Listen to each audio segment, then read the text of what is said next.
like kind of a double-edged sword where I don't want to have good stuff to talk about because it's usually depressing stuff in the world. Yeah. Well, I'm going to try, here we because are. we had that commenter last time who doesn't like when we complain too much. So I'm going to try to be all about solutions today. All right, you do that from a gospel-centered perspective. Gospel-centered solutions are better than regular solutions. What made you do that on your show? That have that little, I don't know what you want to call it, spiel. I don't know. I've seen a lot of people make fun of that. They put gospel in front of everything, and so like I think I saw Presbycast, the guys who run the Presbycast, say that if somebody puts gospel in front of something, you know you're about to get some liberal propaganda, and it's so true. You know what I mean? Yeah. Gospel immigration policy. Like it's like, well, you know, that's just basically whatever CNN's telling you. Yeah, right. Just regurgitating it. Welcome to Reformgelical, where the Reformed and Evangelicals meet. I am co-hosted by the great AD Robles. AD, how you doing today? Hey, I'm doing great. I asked just everyone, I want to start off the conversation with this. I asked on Twitter if anyone knew what the budget of the ERLC is. And Bobby Lopez says that given what they borrowed from the SBA, PPP loan, they must have borrowed money from that. I'm pretty sure. Oh, and this is what he's saying. This is hearsay, but based on that, he says the budget has to be pretty hefty. Oh my gosh, that could be the only time that they've ever been successful lobbying the government for anything.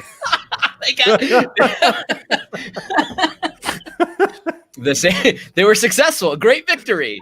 The same victory that every business who applied was successful at. They can finally start their achievement page on their website. What's your achievement? Well, we got the SBA loan. Yeah. And it might be forgiven. Amazing, guys. Keep up the great work. Guys, I know that some people don't like us complaining a lot, but I just have to warn you, I'm really annoyed by the ERLC today. It's amazing. And we'll talk about one part in a second, but I was going on their website and I was looking at their headline, which is an explainer on a religious liberty victory at the Second Circuit in New Hope Family Services versus Poole. And I was expecting there to see some kind of contribution by the ERLC, but it had nothing to do with them. And I just come to the conclusion that they're really not any kind of lobbyist group for Christians. They don't represent Christians. They're just acting as an aggregator. And they just, pull things together and share it, and they pretend like it's them. And as you read through the article, then they have the nerve to ask for support and donations so that they could be more courageous, quote unquote, in the public square. But all they're doing is resharing other people's victories. All right, so somebody just shared me an article. All right, listen, don't shoot the messenger. But this was from Reformation Charlotte. People don't like that website, whatever. So here's what the budget is for the ERLC, according to their documents. 2018-2019, it was $4.3 million, of which $2.7 million went to salaries.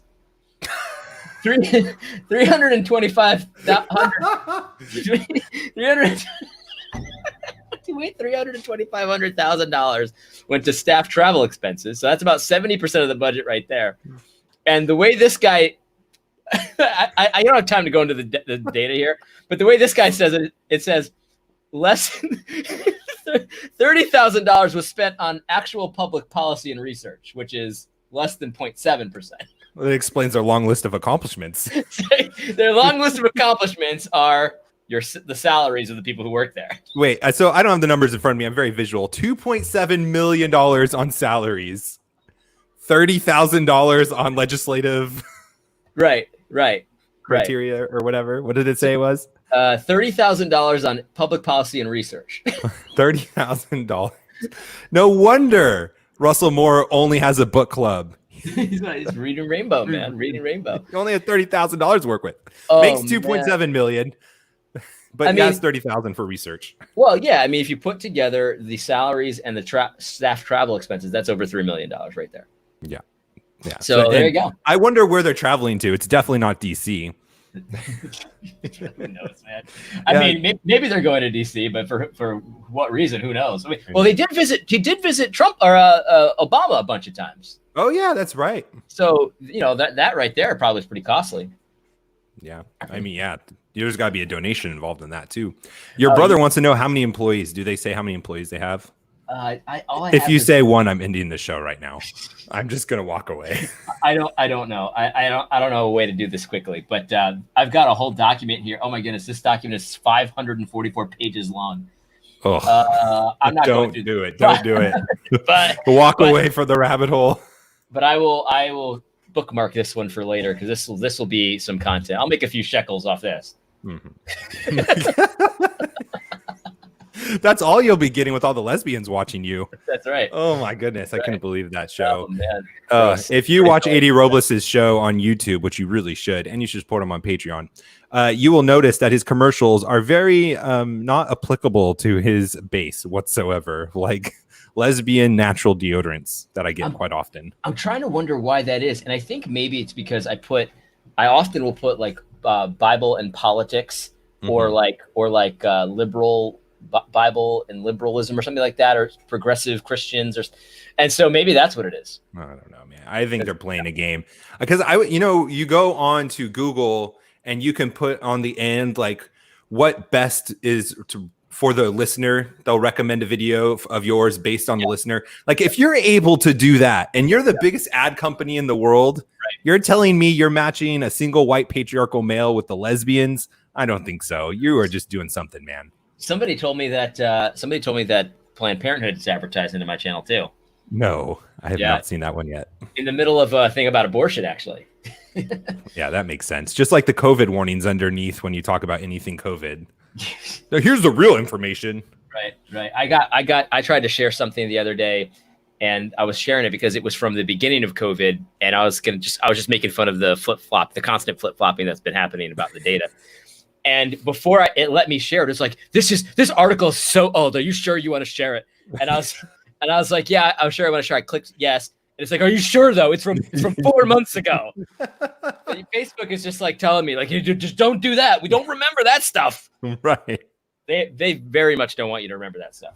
I know. I was did that same thing where that came up when I was sharing the article by the Surgeon General saying how much of a ridiculous thing was to wear masks and just like lambasting people about wearing masks. You're an idiot. You're a fool. It doesn't do anything.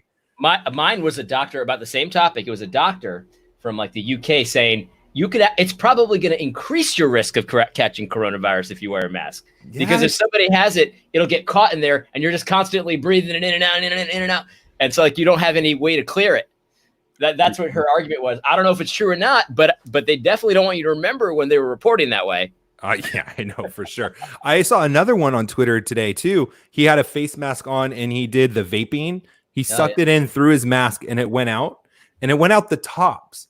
And there was actually some science to it too, that apparently one of the reasons that they're speculating why California, with the lockdown that never reopened and the face mask mandate, why it's not helping and the coronavirus cases are surging, is because it starts to shoot up through your eyes instead of down out of your nose. And we have a better time fighting viruses from our mouth and our nose instead of our eyes. So the masks is causing things to go up instead of down, like God intended it, through a nose shooting down. Oh, so you're saying that the fact that our nostrils are down is actually good for us. And intentional and purposeful. Amazing, right? Oh, so we don't want to go like this and have all the air come back into our face? We don't want that? Yeah, apparently you don't want viruses going in your eyes. It's crazy. It's the darndest thing. The darndest thing. Imagine that. Oh my God. Every single thing the government has recommended has been wrong on this thing. There's not been one thing they've been right on. Oh, but no, we have a consensus now. This one article I was reviewing the other day, it starts off, I'm so frustrated that we haven't had a consensus on the science, but there's a consensus now. It's like, so we never had one until now, though. So now you would wear that mask. God, dude, that line is just like the global warming. 98.7% of scientists agree. Well, I was talking to my father the other day, and I'm so grateful for the father that I have. I almost had an asthma attack laughing because he was telling me he was just saying like how stupid it is that we reached a new record of deaths for coronavirus. And it's like, that's literally the only thing that can happen is that the death count will increase. That's the only thing that can happen. It won't stay stagnant and it won't go down because obviously people die and then they're dead. Yeah. So there's only one thing that can happen is that it spreads. And I'm smart. I'm, old enough to remember in the beginning of the coronavirus a few months ago when they said that was actually a good thing when it spread because that's how you get the herd immunity. Right. You got that herd immunity, you know what I mean? But my dad had me rolling because he's like everything that like they're in almost like a no win. Or we're like they think they're in only a win situation because Right. if the coronavirus numbers go up, well, not enough people wear the masks. If the coronavirus slows down, like it naturally will, of course, well, the mask worked. You know what I mean? Like it doesn't matter. Like they're always going to be right. So I would suggest stop paying attention to them at all. Oh yeah. My life has been so much better since I stopped reading Drudge Report. You still read Drudge Report? Wow. Let's check it out. You should check it out. Well, while you're checking it out, I wanted to start off with something positive because there is a lot of negative in the news. Stop right there. We're reading Drudge Report. No positivity here. The first headline: Fauci says there's no end in sight. This is a perfect storm. Peak hospitalization. Fauci has not been right about anything either. It amazes me that he is still credible to people. Did you see? I don't understand. Did you see a ceremonial first pitch? I did. It went far left. It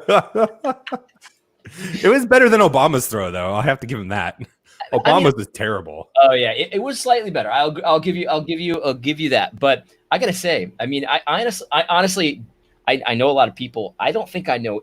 If you just look in my phone book and pick the first 10 people that you found, I don't think anyone would throw the ball as poorly as these people do.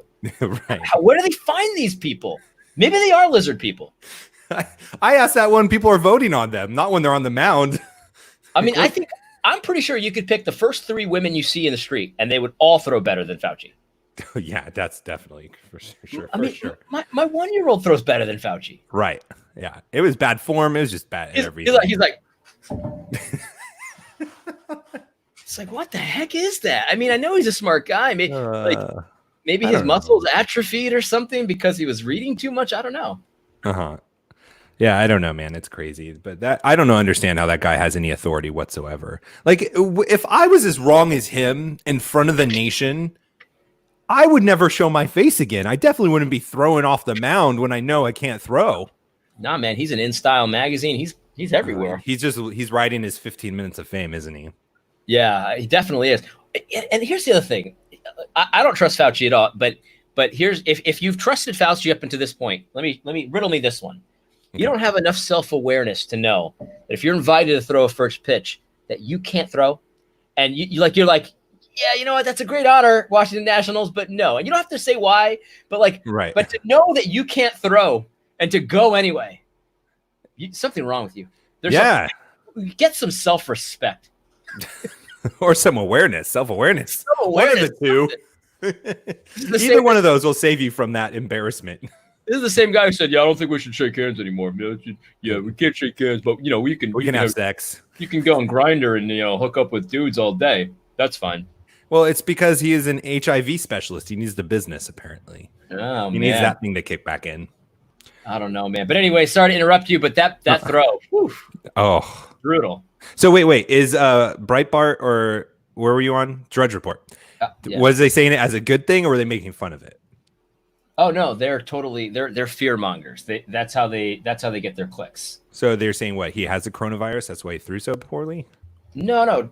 Drudge Report is the one that's saying Fauci says there's no end in sight. It's a perfect storm. You were just on the side note. You were saying did you see the pitch? Side note, yeah. I thought that was like the headline of it.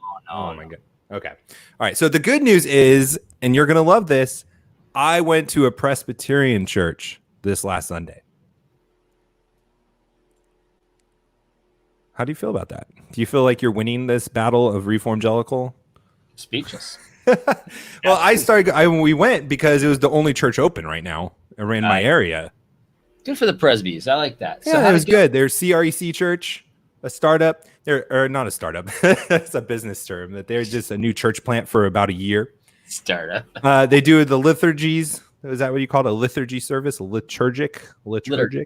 Yeah. Liturgy service. That was a little hard. I'm not going to lie. I came in with my 2-year-old and my 2-month-old pump thinking that I can handle this. And my 2-year-old just had nothing to do with it, man. I don't know. It was crazy. How do you handle that? Well, I haven't done it in a long time or since I've had kids, but yeah, it's you should research why they do it that way. I think you'll grow to really like it. Well, no, I actually love it, but it's just kind of embarrassing having your kid being the one Oh, that's misbehaving, reining him in and stuff. oh, I got you. Yeah, that just takes practice, man. It just takes Yeah. practice and time and consistency. That's it. And sometimes kids do whatever they want to do. But Right. Yeah. yeah, man, no, I get you. I get you. That can be tough. And I could tell, like, just thinking in the past, like, oh, he's a Baptist. He's very uncomfortable right now. You could just tell, like, I'm trying to handle my kids, and I'm like thinking that I'm having these Baptist flashbacks of people looking at me like, what is your kid doing in this church? Yeah, but the Presbys don't care about that stuff. I know, but I don't know that. I still have those insecurities I grew up with. They feel bad for you. They're like, oh no, well, whatever it happens. Yeah, man, no, I get you. I get you. That's tough sometimes, but it's just it's just like anything. You just got to keep doing it. Mm-hmm. But it was nice because we went. There was no face masks. The pastor greeted us, and he was just saying, "Hey, all we ask is if you have symptoms or are feeling sick, like a reasonable adult, we would just expect you not to come in." Common sense. I like it. Common sense. I loved it. And so we went. We stayed for most of it. We kind of bailed out early because my 2-month-old started crying like crazy. My son wasn't having anything of it, and we were just in the back and not. So we left. But then he reached out to me, or actually I emailed him back because I don't like just leaving church. I didn't want them to be bummed out or whatever, because it's a smaller church plant, whatever, 30, 40 people. And it was obvious we left. So I didn't want to be thinking we left because we didn't like it or whatever. So I just wanted to send him an encouraging email. And he got back to me. We went out to lunch or went to breakfast together. And the thing that struck me is just the quality of the man. And I don't know if it's a CREC thing or whatnot, but just I think there's just a certain quality of pastor that is required nowadays to stay open. And I think that's what it is. I think it's just the pastors that are used to the fight, understand the fight, are the ones that are going to be open. And if you can find those churches right now, the likelihood that your church is going to be solid and not going to go down a road that you don't want it to go is high. I think this is the best time in the world to find a solid church.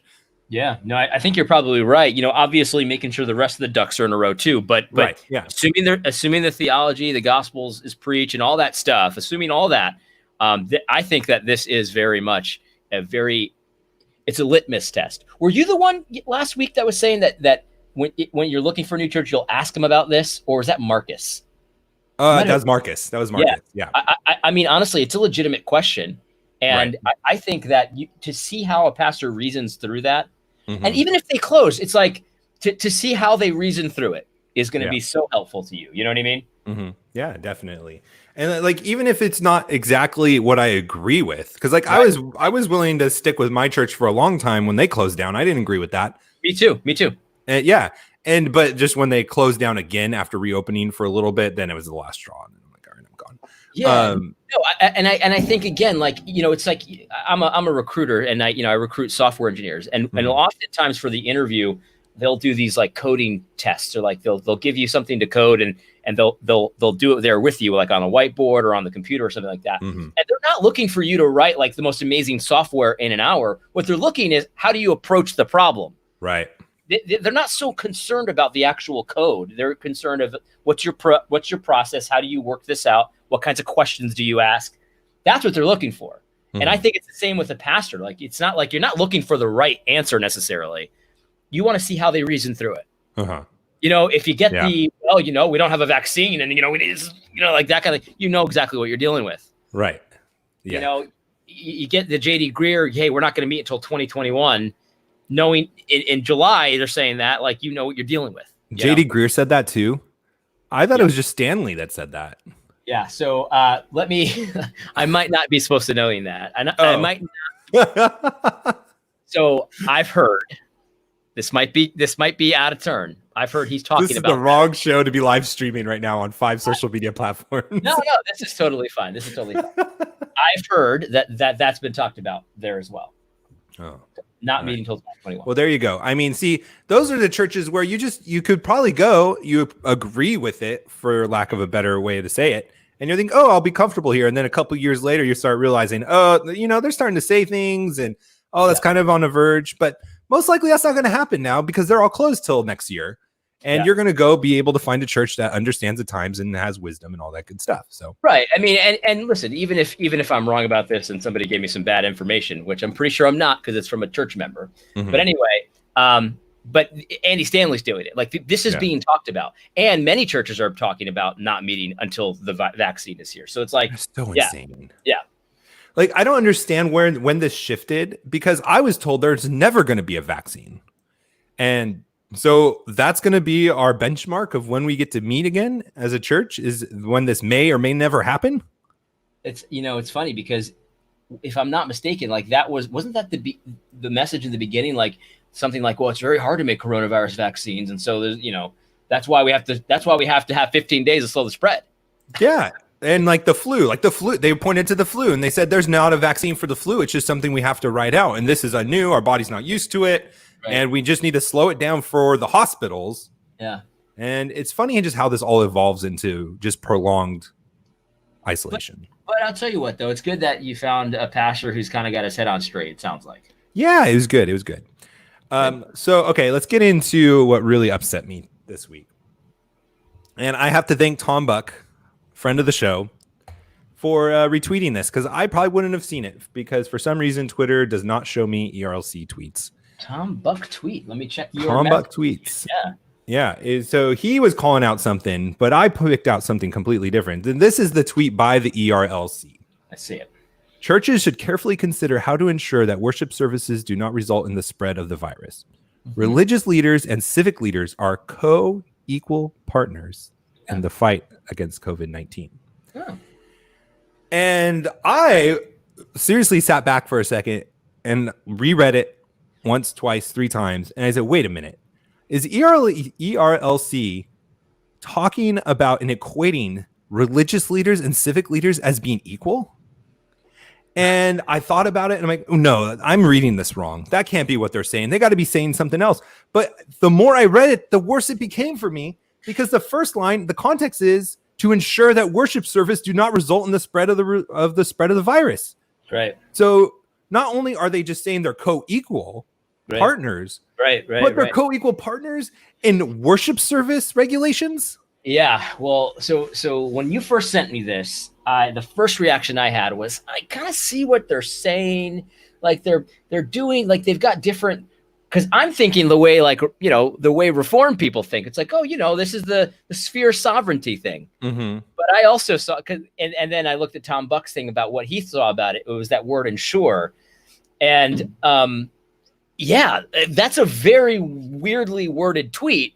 And it makes it seem like what they're saying is that these two groups are co-equal partners in the worship of the church, ensuring that COVID doesn't spread. Sure, but in the church setting, right? They're co-equal partners in the church setting, which is like what? Like, and I was trying to think, like, okay, maybe they were trying to say they're partnering together to slow the spread in their communities, right? But that's not what they're saying at all. That's not what's written. That's not what's written. They could have, this could have been an intern. They could take it back, but I haven't seen them take it back. And they're talking about worship service and civic leaders and religious leaders. And I just like, is this even a Christian organization anymore? Yeah. Honestly. And yes, that's a good question. Very valid question. But the other thing I noticed about it, let me pull it back up here because you sent me the screenshot. Mm-hmm. So even like if you were to give it the very most charitable reading, right? Like, okay, they maybe they worded it awkward, but they are talking about the sphere sovereignty thing. Okay, let's just say that. Okay. I don't think that's the case, but let's just say that for a second. Are our civic leaders there to ensure that virus doesn't spread? Is that their role according to the Bible? Because again, this is a Christian organization. I would say that is not their role. That is not their role, because the Bible explicitly tells us what their role is. Mm-hmm. It is to punish wrongdoers and promote what is good. Now, you might argue, well, it's in the promote what is good thing. Okay, fine. So what does that have to do with the church and whether or not it's safe to sing, whether or not you can take communion, whether or not you have to wear a mask? Like, what does that have to do with any of that stuff? Mm-hmm. And so even in the best, most charitable reading, it's actually not correct. Like, sure, I'm glad to take recommendations from the CDC. I'll take the recommendations. I'll look at them. I'll see if they make any sense at all, which they typically don't. But it's not their job to keep me healthy. Mm-hmm. It's my job to keep me healthy. Mm-hmm. You understand what I'm trying to say? I do. Yeah. 100%. That doesn't understand the sphere sovereignty thing. Yeah, definitely. And the thing that makes it even worse, because I think you're even being more charitable, I is think I am. civic leaders doesn't even imply or just assume government officials. Hmm. See, when I read civic leaders, I was thinking of the community organizers and those people. That's a great point. Oh my goodness. See, they didn't say they're partnering with their city. They're not partnering with the government. They're partnering with civic leaders. Yeah. And so community organizers, the Black Lives Matter people, the people protesting and burning down the streets right now. Yeah, civic leaders. I gotcha. Civic leaders. They are leaders. They are leaders, yes. And they're telling the ERLC what to do and what to say. Yeah, and the thing is, like, even if you give this a very charitable reading, like the most charitable you could imagine, nothing nefarious here, nothing at all, right? Mm-hmm. How is it that an organization that spends $3 million on their employees, right? 70% of their budget is on their employees. How is it that they have time to write stuff like this when we're getting an entire state telling you that not only can you not have church, not only can you not sing and have communion, but you also can't have an in-home Bible study? Yes. Let's talk about that one, because that's directly related. And that's what the ERLC is supposed to be about, religious liberty. And they're busy tweeting out nonsense about civic leaders and who cares. Yeah. The things that they actually do write and publish on their own is absolute nonsense. And everything else is a retweet or a republish of what another person's accomplishments are. $3 million. That was it $3 or was it $4 million? $4 million on budgets or salaries. I thought it was like $3 million total, and then 2.7 of that was in salary. Right. It was $3 million total, right? Yeah, and then 30,000 for actual work. 30,000 for public policy research. You and I were joking about this before we went live, but seriously, if this was not a microcosm of what government is, I don't know what is. No one really knows how they exist or how to defund them or to take away their money. They have no accountability. They do whatever they want, and they live large. Then you wonder why you get interns writing articles about how the biggest threat for coronavirus is anti-Asian racism. That's why you get articles published like that. I wonder if that article's still up, because that doesn't really fit the narrative anymore. Of course, it's still up. Let's find. You think so? Because I'll look. Out of all the you just take the show from here, and I'll go look. But I mean, that kind of conflicts with the scare tactics we're supposed to be like. If the worst thing that's going to happen is racism, I don't need a mask. Last time I checked, masks don't prevent racism either. So. But yeah, so you were alluding to, even in California, there's a lawsuit. Thankfully, some churches are standing up and doing the job of the ERLC. That Gavin is saying you can't meet at home anymore. No, you can't meet at home anymore. So what's the lawsuit all about? Let's hear it. I just took a screenshot. I didn't read it, but basically, it is saying that you cannot keep us from meeting together in our homes because you're not doing the same thing with other people. This is interesting. So temporarily banned all indoor church operations, including in-home Bible studies. No, not temporarily, indefinitely. Indefinitely. Well, the church bans are indefinite. Well, propaganda says temporary, so I'm going to go with that. Oh, okay. What planet is this guy from? How first of all, how could he hope to enforce that? Number two, why would he think that would be okay? Because he lives in California, and probably because all the church leaders have not been meeting. So why would he not think it's okay? That's the question. Because everyone's just caved to everything else he's done. Exactly. So we should really ask the question the other way: is why would he think it's not okay? Like, what reason would he have had from any Christian leader to think that it wasn't okay to do this? Yeah. So this guy's got the lawsuit's actually pretty good because it's not just about that; it's about everything. He's saying state can't micromanage the form of worship. You can't ban singing. You can't ban chanting. You can't do any of that stuff. Great. So it's like it looks like it's the whole enchilada. Good. That'll be interesting to see what happens with that and what position Russell Moore takes on it. As a pastor, I believe we've been essential for 2,000 years. Yeah, this is about 1 billion times better than anything the RLC's ever done. Yeah. Who is this guy? Che On. He is Harvest International Ministry. I don't know anything about that. Oh, well. Interesting. Very interesting. All right, what else do we got going on today? Okay, so here's something I wanted to talk about. See you at church. Calvin, will I see you at church Sunday? Indefinitely no. Good one. Indefinitely no. That's our programmer viewer of the show, the big fan. Hey, Daniel from Kansas, welcome. Reforming Leavenworth. Go check that out if you are in the Leavenworth, Kansas area. Daniel is starting a reformation there.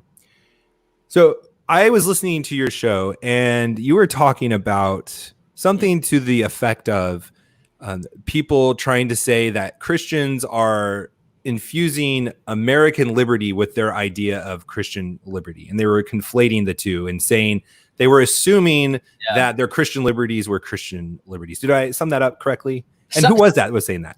Something like that. Yeah, that's very similar to what he said. And it was Brett McCracken. Okay. Yeah. I'm glad you brought this up, by the way. Okay, good. Because this is a thing that's been bothering me a lot is people are a certain group of people that are trying to get into the country clubs and the elitist and the people that are trying to be left and fit in with them, or not trying to be, that are on the left of the Christian circles. They're going on this attack of late where they are saying that because we have these principles of freedom that we're seeing in the Bible and that are in our Constitution, that we're really putting American values and our citizenship in the United States over our Christian citizenship. Yeah.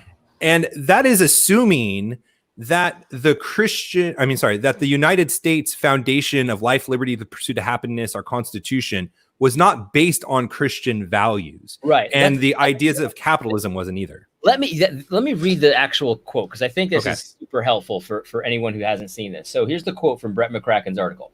He says, American Christians are sometimes prone to understanding freedom in a way that's more shaped by the U.S. Constitution rather than by the Bible. But it's no knock on the beauty and legitimacy of man-made freedoms to suggest that Scripture sometimes calls us to give up those freedoms for the sake of the gospel. Mm-hmm. That's the quote. That's what you're referring to, right? Yeah, that's exactly what I'm referring to. So now tell me your argument there. Okay. It's basically, I don't know if it's an ignorance to how the Constitution was created or the ignorance to the freedoms that we have in the Bible, or both, or it's purposeful. I don't know if it's just like a tactic or whatever. But see, our freedoms, that was stated in the Declaration of Independence, that these are self-evident truths. We were created with these rights. And the foundation comes from a book by John Locke, Two Treatises of Government, who uses the Bible to argue for these freedoms. So it's not just that some founders that were racist and slave owners and, hated black people and weren't really anything to do with Christians and that kind of thing. And they just came together and thought about some really cool concepts. But they were actually looking at the Bible and referencing the Bible.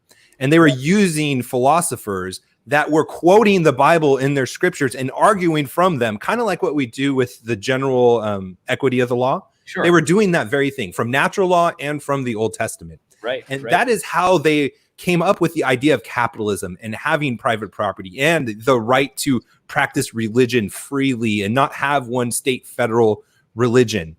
And so this is the problem with Christians that are attacking us for saying that we hold to these things, is when you are building that philosophy off the Bible and getting those freedoms from the Bible and from what God says, you're not attacking some founders back in the 1700s.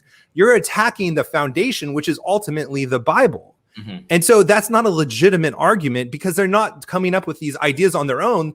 It's based on the Bible. So when we say we agree with life, liberty, and the pursuit of happiness or property, as John Locke said it, we're agreeing with what he's saying because it's in the Bible.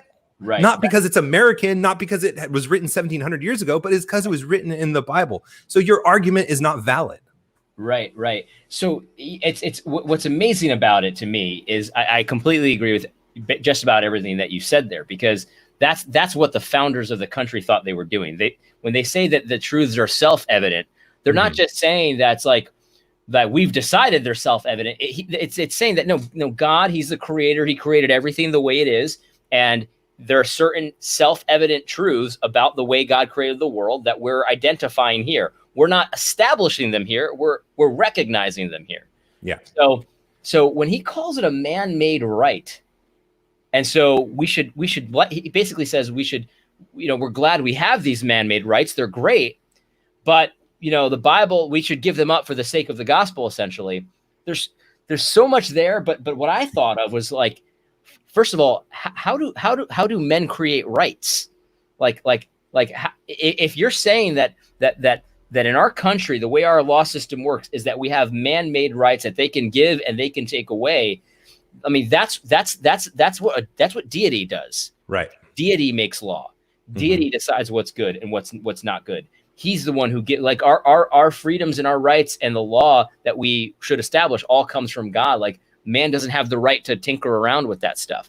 Right. And so when it comes to this sovereignty stuff, because we were talking about masks in that video, masks and whether or not to wear a mask, I'm saying the freedom for me to decide whether or not I want to wear a mask, it's not a man-made freedom. It's not something that you can just take away just because you decide it's too dangerous for me. It's like God has given me the authority whether or not to wear a mask and whether or not to have my family wear a mask and stuff like that. That's my authority given to me by God. Right. God says that all power and authority has been given to him. That's what Christ said. And we're his ambassadors. And so we utilize the authority and power that was given to him. And the way that we utilize it safely is by, appealing to natural law or the scriptures. Right. I prefer to use the scriptures because it's a lot easier to talk about, and it's all written there in black and white. But you can do that with natural law too. That's what the founders of the Constitution or the Declaration were doing. That's fine too. Yeah, that's absolutely. fine too.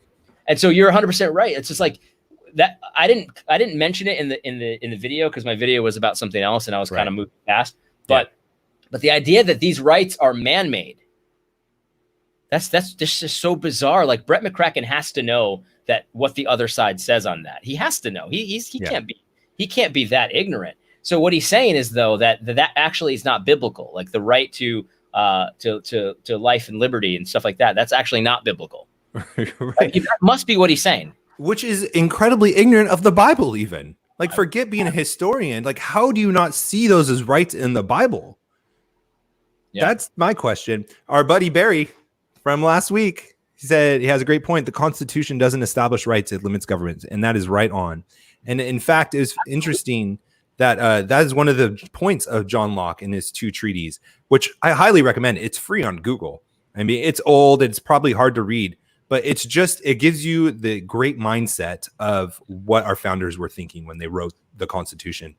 That's 100% right, because the people who can give you rights can take them away, and the people that have ordained those rights is God alone. Right. And so, like, do we like the ERLC? We're ripping them today, but like, okay, religious liberty. Okay, so where does that right even come from? Is that something that we get from God? Mm-hmm. Is that something we get from God or not? Is that a man-made right because the Constitution recognizes it? No, the Constitution didn't invent religious liberty. AD, rights come from a cooperation of co-equal religious and civic leaders. Calvin Friedis over here is saying it becomes Gnostic because those with this secret special knowledge are the ones who make the rights. And that's so true. And the thing is, if I was saying this in the beginning of coronavirus, is like, if the government has the right to stop you from worshiping, then you actually never had that right in the first place. The government can't take that right from you. It can't. So the only thing it can do is convince you to go along with what they say. Right. You always have the right to worship. Always. And it's such a vital point, because oftentimes, and this is an American thing, which will say, like, if we lose our Second Amendment right, we're going to lose all our rights because that's our way to protect ourselves. And I think even more so, though, is if we lose our right to worship, then all the other rights fall apart. Because if you can't have that very basic right, or if that government isn't going to honor that right, what gives them any pause to honor any other rights? I mean, that is the foundational right for all other things. Mark Garnett, I don't understand your comment, but I'm interested in it. Can you maybe word it a different way?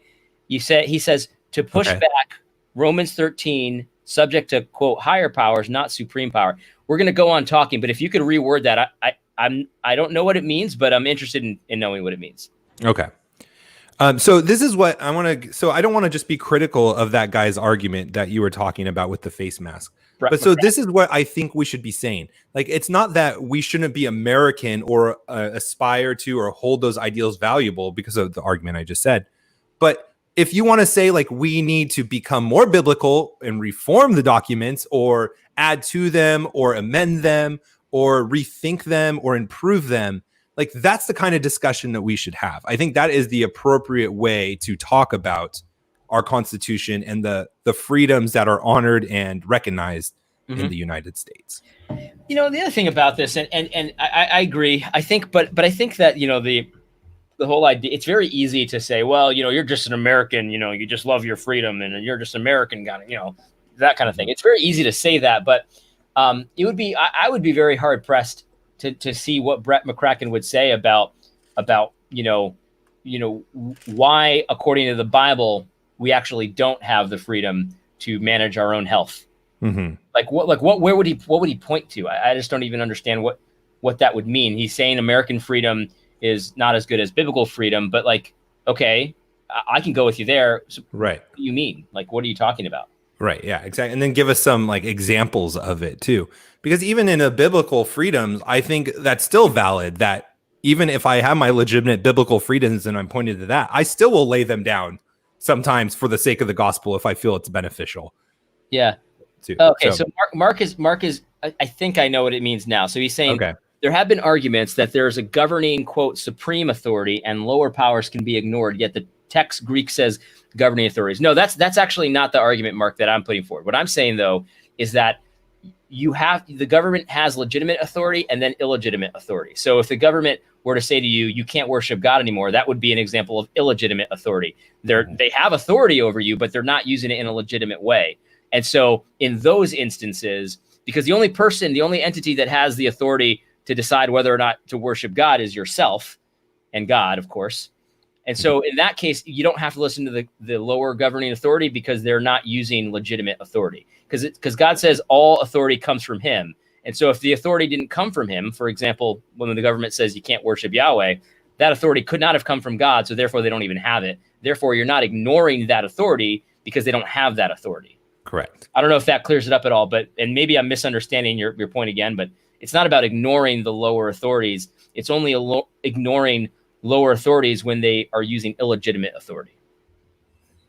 Absolutely. And it's also, not just that we want to disagree with them for the sake of disagreement or be ruffians, or I forgot how Doug Wilson says it. But yes, it's because that's not their authority from a biblical perspective, and our authority as Americans, to go back to the American Christian dynamic, is the Constitution. That's right. And so they're being the lawless ones. Right. They are the ones that are breaking the Romans 13 subjection to the higher authority. They're the ones that need to submit to Romans 13 at that point. Correct. That's exactly correct. David Casey Rose says here, the spheres of authority have boundaries. Yes, exactly. Your pastor has authority over you, but your pastor has no authority in your home. So in other words, if I set a rule for my child that, I don't know, he can't have dessert unless he eats his dinner, mm-hmm. The pastor can't come in and say, yeah, but that's not very loving, so you can't do that. He would have no authority over that. And that's not me ignoring his legitimate authority. That's just me ignoring his actually illegitimate authority. Correct. Yeah. And it's just as illegitimate as me saying, oh, I'm the head of my household, so I'm going to go tell my church how to conduct worship and how to administer the sacraments, or how to, function as an elder board or as a pastor. It's just as illegitimate. And that's actually laughable because that's the only time it's not happening right now. Right. And let me just keep going with Mark, because I think you're right. So I think that is the majority view. Basically, you obey the government unless it commands us to sin. And I I understand that. And I in general, I agree, but I think it's too simplistic. So give you an example, like if the government told you to wear a clown suit, it's not a sin to wear a clown suit, but you would have no obligation to obey the government to wear a clown suit. Mm-hmm. You know what I mean? You would have actually no obligation to do that. I think that often it's very prudent to obey the government unless they're commanding you to sin. For example, like property taxes, they actually don't have the authority to do that to you. Mm-hmm. But I'm going to pay that because I don't want to go to jail. You know what I mean? It's very prudent to obey the government a lot of the time, but you don't actually have to. If the government said, you're going to wear a clown suit because we don't like your face, you would actually have no legitimate reason. You would have no obligation to obey. You might want to so they don't beat you up or something, but mm-hmm. you would have no obligation to. Yeah, absolutely. And I think just going back to the Romans 13 thing, because that's used a lot. You going back even to Romans 12, and what he's talking about starting off with is taking vengeance. And he's saying, trust God with giving vengeance. And in fact, it's not even, and then it's hey, don't worry about it. not just trust him later down on the great white throne judgments, but I, created the government entity to administer the sword and to be submit to that to get justice, I think is the framework of it. Although there is, I agree, the greater principle of we should be submitting to the government for government authority. But that doesn't mean, therefore, that they can say whatever they want and do whatever they want as long as they don't get us to sin. Like, I don't see that in the Bible either. Right. And then Mark follows it up. He says, it sounds like you'd go a step further and say we can disobey the government if it commands us to sin, but we can also disobey whenever they have an unrighteous or unfair decree. Sort of. I would prefer to use an illegitimate decree. So, speaking in an area where God did not allow them to speak, where they didn't get the authority from God, that's what I would want to say. Because unfair kind of sounds like could be kind of a judgment call. Like if the judge commands that let's just say I stole from someone, and the judge commands that I pay them $5,000, even though I only stole $2,000, and I think that's exorbitant, that's way too much. I might think that's unfair, but they actually have the authority to do stuff like that if I've stolen. You know what I mean? Like they can make me pay more than what I stole. And it might be a judgment call, how much more. And I might think it's unfair, but they actually do have that authority. So I don't think that I would use the word unfair. I'd use illegitimate. Yeah, and I think it helps too, at least for me, and this goes back to my business background, is to understand the vision and mission of us as Christians and what we're supposed to be doing. We're supposed to be going out and making disciples of all nations, teaching them what the Lord has commanded. And so even in our disobedience to the government, it shouldn't be for our own dignity or our own self-respect or our own self-righteousness. Like, I just don't like this and I'm making my stand here. But even that should be our civil disobedience and our calling the government to a higher standard. It should be that we're discipling our government on how they should act. That's and right. This is your authority. And it should all be leading back to, are we making disciples of all nations in every sphere? And that requires us understanding the boundaries and drawing lines and making distinctions. I think you see, and let's go back to the Brett McCracken article for a second, because he makes a biblical argument that I think is important, but it's a little oversimplistic. He says that Paul gives up some of his rights sometimes for the spread of the gospel. And that's very true. He does do that. But then there are other times when he takes advantage of those rights. So in other words, there was one time when he was beaten and then they were just going to let him go quietly. And he's like, no, I'm a Roman citizen. No, this is going to go to court. You know what I mean? We're going to take this to the top, because you can't just beat a Roman citizen and then let him out quietly like nothing happened. Right. And the thing is, like, people have pointed out many times that the reason he did that is because he wanted to get access to Caesar. And so there was a strategic reason why he was like, I'm not letting go of my rights here. I'm not going to do this. And there were strategic reasons why the apostles disobeyed and obeyed, and they did different things at different times. You know what I mean? And the thing is, like, I think we all have those options available to us as well. Yeah. So we can make strategic decisions to disobey the government, even if they're not commanding us to sin, for a greater cause. And I think it's not as simplistic to say, well, just obey until they tell you to sin. Like, right. Or it's not, that's too easy. And I don't mean like it's too easy. It's like the easy thing to do. It is that, but that's too simple. It's more complicated than that. Yeah. You end up not going to church when they tell you not to go to church, and you go down that road. David Cardenas says income tax is a government overreach, so we don't have to obey it. I would say that, again, that's another one of those things where it depends. So I would say it's very prudent to pay your income tax, because if you don't, you will end up in prison. Do I say that you have to actually pay those income tax? I've seen very good arguments that would say, no, you don't, especially knowing that the money is going to go to pay for abortions and stuff like that. Yeah, right. So I could see someone saying that, and I wouldn't have a beef with that. I would say Kent Hovind did that. Do you know that guy? Kent Hovind did that. He was in prison for a long time. He went to prison. Yeah. He's out now, right? He's out. Yeah. He got out. Yeah. But the thing is, like, so I would say that if you decided to not pay income tax, I'd like to see the reasoning why you're doing that. But for 99.9% of people, like, it's prudent, because otherwise they're going to come after you. And if you resist enough, they'll throw you in jail with a bunch of guns and beat you up. Right, absolutely. And I just have to point out, Craig, watching us in the comments, just insulted me like crazy. What did he say? Oh, there. He said, "I'm gospel-centered." Sorry, Craig, I missed that one. I think he joined late and missed the whole thing that we were talking about, and how people are more serious if they're gospel-oriented. Craig, if you don't get that, you need to go watch AD Robles' video on that. And I want to say too, it's like, And it's not, again, it goes back to being strategic and understanding our overall mission. We're discipling the nations, which means that we are holding them accountable to the law of God, how God expects us in all four spheres or three spheres to operate. And when you say something or ask the question of, is it lawful or should we obey income tax? There's one question of yes or no from a legal perspective or a rights perspective that God's given us. But also from a strategic perspective, we have to be wise. Okay, Craig did hear, and he was just making fun of me. Fantastic. Thank you, sir. But we have to be wise and have an overall strategy. We're not just randomly fighting battles to fight battles because we like having confrontation. Right. That's but right. It has to fit an overall game plan. Yep. And so right now, I don't think it's wise to not pay your income tax because I'm going to go to prison and anything else that I'm doing for the kingdom of God is going to stop. So I'm making a strategic decision that I'm going to pay my income tax, even though I think it's wrong and the government has no authority to do it. Right. And maybe I'll fight that battle later when I think we have a chance of winning or some other reason. But there's other strategic battles that I want to fight right now. Well, I'll tell you something else too. Like, and this is actually something I do believe about this mask thing. Like, if you want to wear a mask, I'm not saying you shouldn't. So I'm not trying to convince you. If you're, immune deficiency, whatever it is, you have good reason for wearing a mask. I'm not saying you shouldn't, because this is a real virus, and it's not. I don't want to get it. You know what I mean? Like, put it that way. I'm not going to make a comment on how deadly it is. I'm just going to say I don't want to get it. I don't want to get the flu either. Right. But anyway, so like,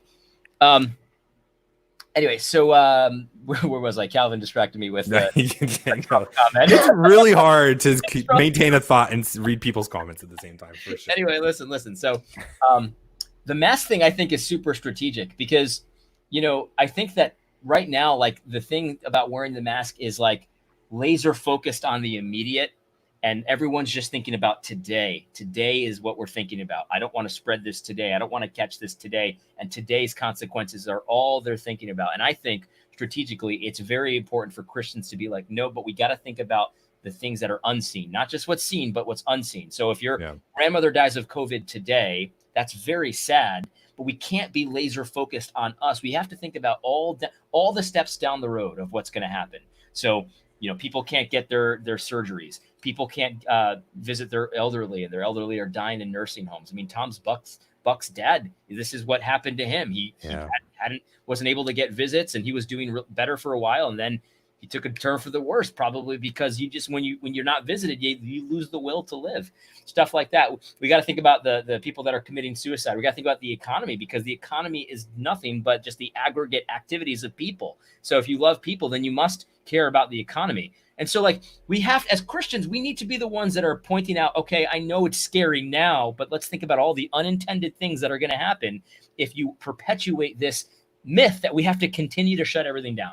And I think that the mask is a very symbolic thing. It's not so much the mask itself, but it's the whole program of shutdown that it represents, the whole program of panic that it represents. And so if you have a good reason to wear a mask, I'm not telling you not to wear a mask, but I think strategically this is an area to disobey that actually helps lots of people and actually loves your neighbor a lot more, because we can say, look, I know you're scared. Do the common sense stuff. That's what all the doctors say this. Wash your hands. Don't, touch your mouth. Don't kiss people you don't know. Like stuff like that, like the common sense stuff.